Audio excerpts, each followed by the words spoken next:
Comezamos. O balance da lonxa de Ribeira no 2016 presenta resultados históricos. Arrosa unha facturación récord de 43,2 millóns, en tanto que as descargas ascenderon a 31,8 millóns de kilos, sendo únicamente superadas no 2009. O alcalde Manuel Ruiz e o administrador da lonxa, José Manuel Orellán, presentaron esta mañá o balance.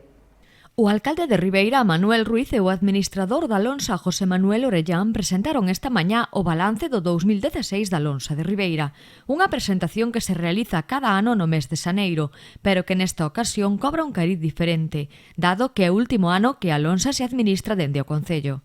O alcalde calificou os datos que deixa o 2016 de históricos. A lonxa de Ribeira converteuse este ano na primeira lonxa en volume de descargas e terceira en facturación entre as lonxas que dependen da comunidade autónoma. É a terceira lonxa en volume de descargas e quinta en valor do peixe, sumando as que dependen do Estado en Galicia.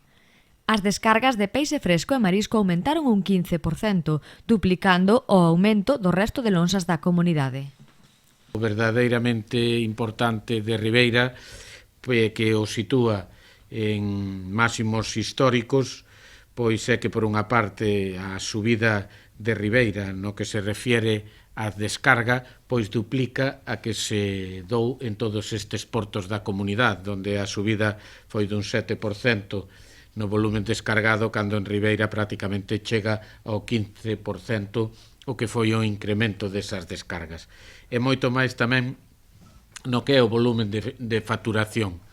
Si pensamos que no conxunto da comunidade ese volumen de facturación subeu aproximadamente un 7,25, podemos contrastar como Ribeira pois multiplica por 4 esa subida, chegando ao 31,28 o incremento da facturación, o que fai que cheguemos ao número histórico, nunca antes superado, de 43.262.014,83 euros, o cual, volvo a repetir, é un dato histórico, nunca antes alcanzado, en canto ao que foi as descargas tan solo superadas polas que se produxeron no ano 2009.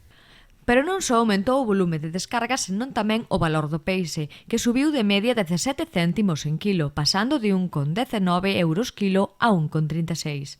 As especies máis destacadas en volume de vendas son o lirio, a sardiña, a ameixa e o polvo. O lirio continúa liderando en descargas na rula ribeirense dende hai varios anos, unha especie pola que non se apostaba nada noutros anos e que logrou atopar o seu lugar nos mercados. O principal de ventas en lonxa. Estou me referindo ao lirio porque a finales da década dos 70 moi poucos apostaban por esa especie, unha especie que iba para fariña de peixe, que non se comercializaba.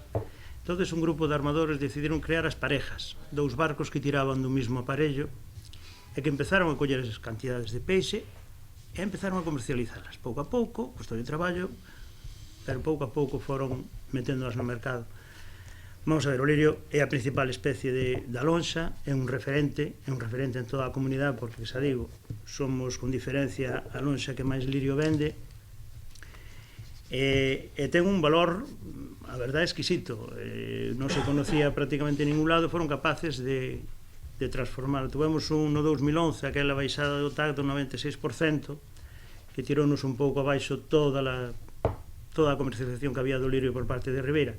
Pero, bueno, vese que no 2016 fomos a lonxa que máis lirio vendeu, que máis lirio exportou, comercializa prácticamente a toda España, e as grandes cadenas comerciales pois utilizan a lonxa de Ribeira para os seus produtos. O alcalde destacou tamén a variedade de artes que descargan nesta rula, sendo a rastre a máis representativa, un 70%. Pero este 2016 tamén cabe apuntar o aumento de descargas de flotas de outras confrarías, en especial a descarga de bivalvo da confraría da Pobra. Isto provoca un aumento en 50.000 kilos de ventas de ameixa na lonxa ribeirense. Que, a salvo dos datos que poda incrementar o responsable da lonxa, eu creo que foi un ano, o último da xestión de a lonxa por parte do Concello, que podemos dicir que en estos términos tanto de crecimiento, duplicando o que foi a subida de toda Galicia, incrementando en 4 o o que foi o vendido en cartos en esa lonxa, o feito de superar os 40 millóns de euros por primeira vez hasta os 43, pois son todos datos que nos poden decir que no ano 2016 foi un ano histórico no que Ribeira volveu a ser un referente importante dentro do que é o conxunto do Mar de Galicia. O administrador destacou a idoneidade de centralizar as ventas desta especie e tamén de outras como a Percebe na nova lonxa de Ribeira, que pronto abrirá as súas portas. Meixa, incorporamos as vendedorías a Cofradía da Pobra, xa o viñan facendo, Canavalla, as de Portosín, Portodosón, Muros e algunha de Noia. E bueno, o ideal sería a ver si surde esa idea de centralizar todas as ventas da ameixa nesta nova lonxa. Sería unha labor bastante interesante e incluso, por que non, xa que se vende ameixa e na lonxa tamén se vende Percebe do Son, por que non centralizar tamén a venta de Percebe? Ameixa e Percebe nunha futura lonxa sería unha maravilla. As ventas de polvo tamén son salientables, converténdose a lonxa de Ribeira na primeira en descargas de polvo en Galicia, tanto en prezo logrado como en descargas de cefalópodo.